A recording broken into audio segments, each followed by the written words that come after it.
Good afternoon, restaurant fans and restaurant folks. This is Steve Barnes from the Times Union with another edition of Table Hopping Live, when we talk about the restaurant industry in the capital region and beyond in what has been an unprecedented and extremely difficult time for the hospitality industry.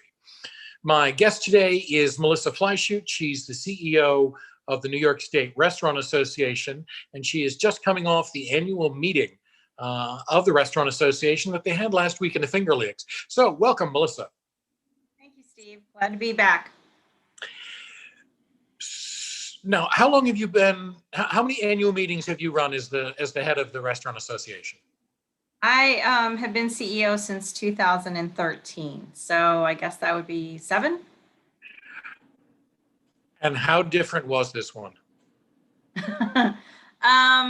This one was pretty interesting. I was surprised, although I probably shouldn't have been, at how great a response we had.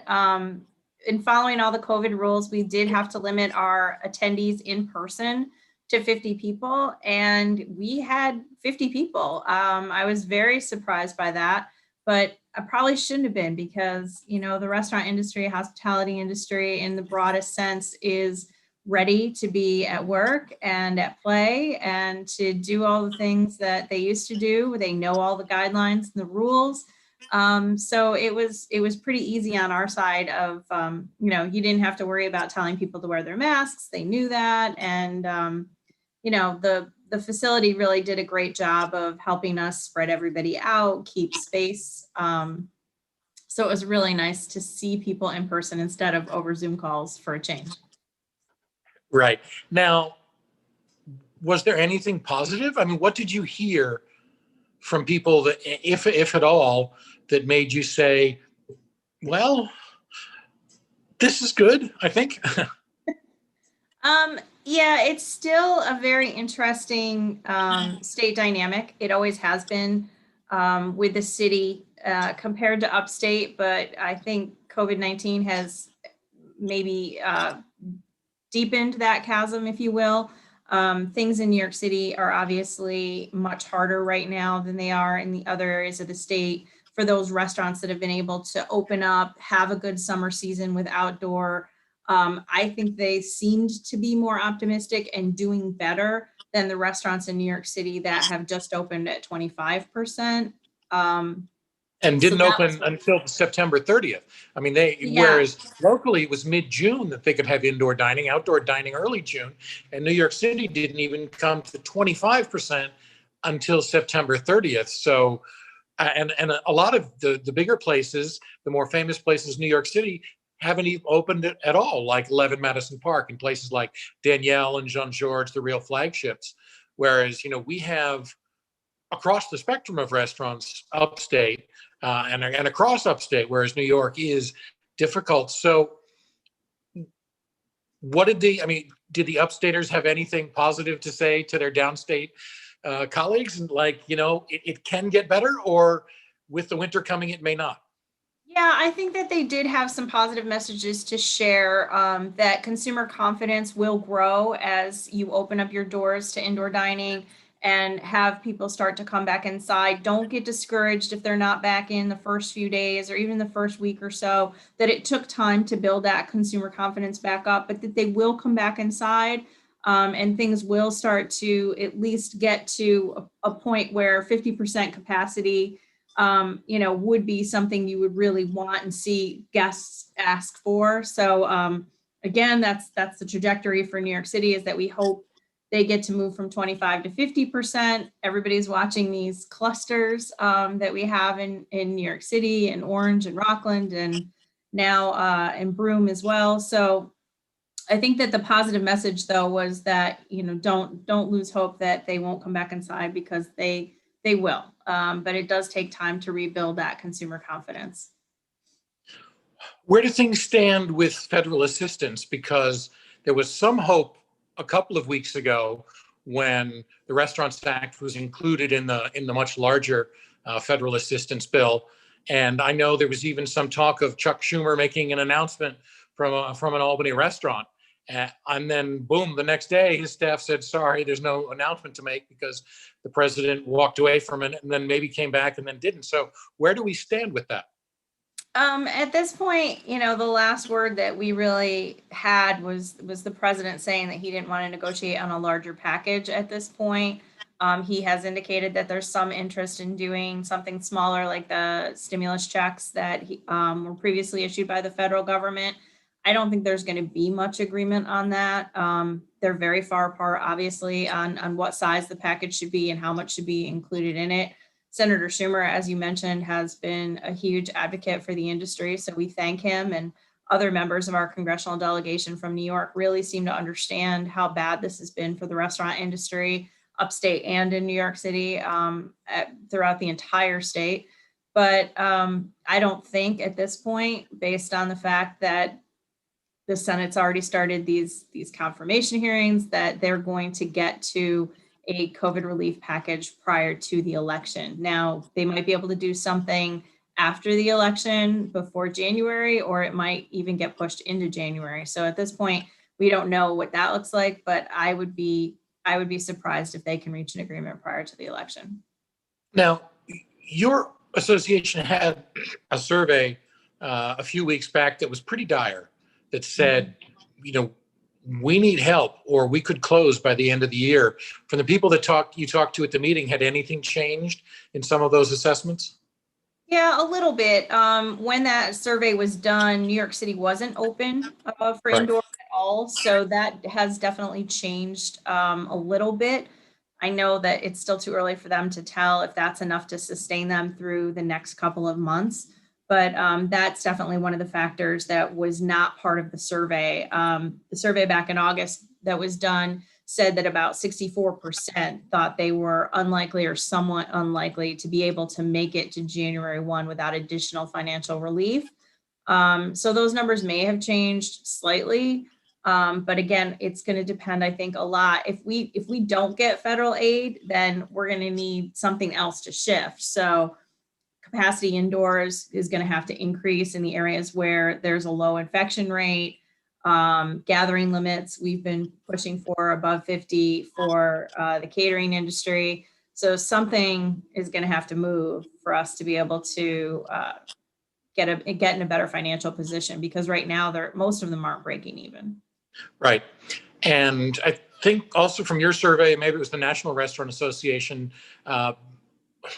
almost everybody said they didn't expect to see any net profits for a year. I mean, it's going to be next year before there's anything that even resembles a profit in an industry where 5 or 6% annually was considered good back in the good old days. But one of the things that struck me is that even as I continue to use table hopping to tote up places that have closed, on occasion I'm doing opening announcements. Somebody is willing to try it. I mean, there was Albany's first African restaurant opened on Lark Street in July, I think it was, and they did really well with takeout, and they've got some dine-in now, and they were ready to do it. And they said, well, if we can launch and make even a slight go of it now, it's never going to be any worse. And we also got the arrival of this, the biggest fried chicken chain in Korea, called BBQ, but it's BB.Q chicken. And it doesn't stand for barbecue. It stands for best quality. But they took over a place that a Japanese noodle house that had closed on Central Avenue in Albany, been open for about 3 years. That closed at the beginning of the pandemic and never tried to make a go of it during delivery and never reopened. That became vacant, and boom, we've got the area's first BBQ chicken that does Korean fried chicken that's fried in olive oil. And so there are still, people are making a go of it. Did you hear some of those stories at your meeting where there are people saying, yeah, I'm going to try something new?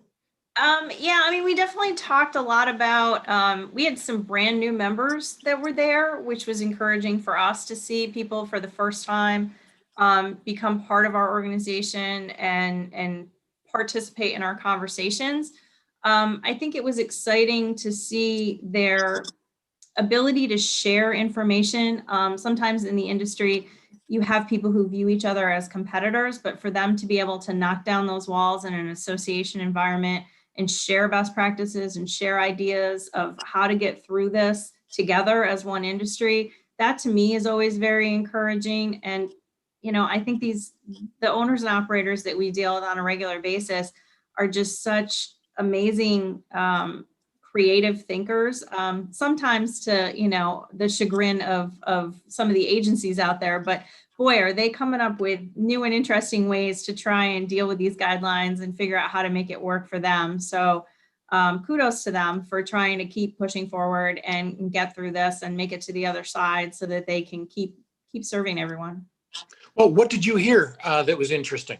Anything new? What surprised you and said, oh, that's a cool idea? Well, there's a lot of talk about what outdoor could look like. And at this point, I don't want to encourage anybody to make too big of an investment at this point, because we're still working with the state to try and clarify what the guidelines could look like. But a lot of talk about heaters, these, you know, greenhouse ideas, igloos. There's some sort of, you know, like enclosed space igloos that could be heated. I don't know that those will meet the state requirements for outdoor dining, just because right now we're still supposed to have two sides open, but there was a lot of conversation about how to better utilize outdoor space and how long could you make that last if you had it properly heated and ventilated. So those were kind of interesting ideas that I never thought I would hear anybody in upstate New York talk about. Well, I did a poll on this, you know, to see what people's to take their temperature, as it were, on how they felt about outdoor dining. And, you know, there was a hardcore subset that said, if there's heaters and service, I'm happy to sit outside, you know, even if it means your waitress or waiter is putting on boots and tramping out my burger, you know, I'll be happy to have it. But one of the things that also has struck me over the last number of months is the creativity that has been forced on the restaurant industry, because it used to be, if you had a good thing and it worked, you just kept doing it. And maybe you changed your menu. You'd have daily features and you change your menu seasonally. But this is what we do. We've got our thing, whatever that particular thing is. If it's Mexican, if it's barbecue, if it's, upscale, new American, any of that. But to be forced into creativity, some of them really rose to it. I've been excited to see these city drops that places that'll do with it, where they won't have conventional delivery, you know, a half an hour away. But if they get 15 or 20 orders from a half an hour away, they'll say, all right, on Wednesday from 5 to 5:30, you order in advance, we'll bring everything out to you. We'll do city drops 3 or 4 days a week. So they're expanding their reach, and everybody understands you may have to drop it in the oven or pop it in the microwave for 30 seconds after you get it home. But people are willing to do that because, you know, they do want to see something different. And then there's a little place called the Mess Hall out in Averill Park. It was a military style mess hall that did almost exclusively takeout. It was one entree a night, you know, some sort of chicken dish, turkey dish, ham, Mexican. And it was often from like 4 to 6:30 or until sold out. And they were almost always sold out. And they were in a little roadside shack. And they were able to buy, because of their success, to buy a bigger place that they're going to, even now in the middle of things, are moving into much bigger quarters about a mile and a half away from where they are. So here's somebody who said, yeah, we can make a go of this. Yeah, there was a lot of talk about looking at new neighborhoods and new ideas. Food trucks were talked about a lot. Ghost kitchens were talked about a lot. I don't know that anyone there really had taken that leap yet, but that was something that they were talking about as futuristic thinking of how you could better serve maybe your community. You know, pull up a truck into a residential neighborhood and you probably get a lot of customers right there and then on the spot. So just some ideas as to how to better deliver, I guess, their product to the market in a new and different way. Speaking of ghost kitchens, we do have one that's opening relatively soon in Albany. A place called Troy Kitchen in Troy started as sort of a food hall with 6 or 7 independent operators who used this as an incubator, and then a number went on elsewhere. But even before the pandemic started, the owner, Corey Nelson of Troy Kitchen, decided there's a different model, and he wanted to do a ghost kitchen. So he's closed Troy Kitchen temporarily. He's got a brand new space in downtown Albany, right by Capitol Repertory Theater and the Palace Theater. And he's supposed to have about 9 menu concepts, and it's all strictly delivery or pickup. So he's got one kitchen doing 9 menu concepts. You know, you'll have one greeter to tell people where to pick up, or all of their own drivers. And every dish is going to cost the same amount, no matter whether it's Mexican or halal or whatever. And it's going to be a cheap, like $3 delivery fee. And he figures he saves all of that overhead that was going into, you know, every of his other places. Each would have 2 cooks and 1 counter person. Now he's got 1 greeter, 1 counter person, maybe 1 bartender, and 5 or 6 cooks, and then some drivers. And he saves all of that and is able to do almost all of this delivery, because people really have gotten used to the delivery thing. And I think it's expanded in ways for restaurants that have never done it before. I mean, Yono's and DP in Albany, which you and I may have been to a time or two, just did another night for their famous banh mi noodles. They did one a few months ago that was so busy they had to close it down. They cut down the number they did, but they still very quickly sold out 100 packages of dinner for 4. And Yono's had maybe done 3% of their business as takeout before. And here they are selling it out. So even a really high-end fine dining place is looking at new ways to adapt. Yeah, I think it's so important right now that everybody look at delivery and takeout and try to figure out a way to make it work. I know there's a lot of uncertainty about the winter. That's one of the things we talked about quite a bit was, you know, are we going to continue to use outdoor space? Is the indoor capacity number going to be increased? And do we have to just find a way to make delivery and takeout a much bigger part of the business as we go forward? And everybody seemed to think that everybody should be figuring out delivery and takeout. And there was a lot of talk around focusing on certain menu items, maybe cutting down that menu for takeout and delivery. I love that DP and Yonos did 1 item. That's fantastic for them. And, you know, just trying to find ways to, again, cut the labor cost if you can, with items that are easier to prep, you know, more simplified as far as takeout and delivery are concerned, so that you can make a little bit more money on that item as you sell it out to your guests. So I think it's genius. I'm pleased to see so much creativity. Pro tip here for those watching at home: if you are getting takeout or delivery, don't order French onion soup. It's a really bad idea.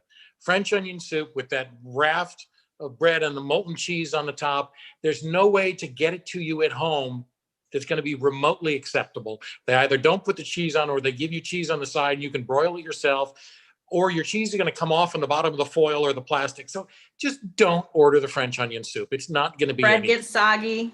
Yeah. It's just there's things that carry well. Pizza is terrific. You know, burritos, they go really, really well. Not so sure about steak if it's like a 15-minute trip or something, but definitely French onion soup, skip it. Wait till you can sit back indoors.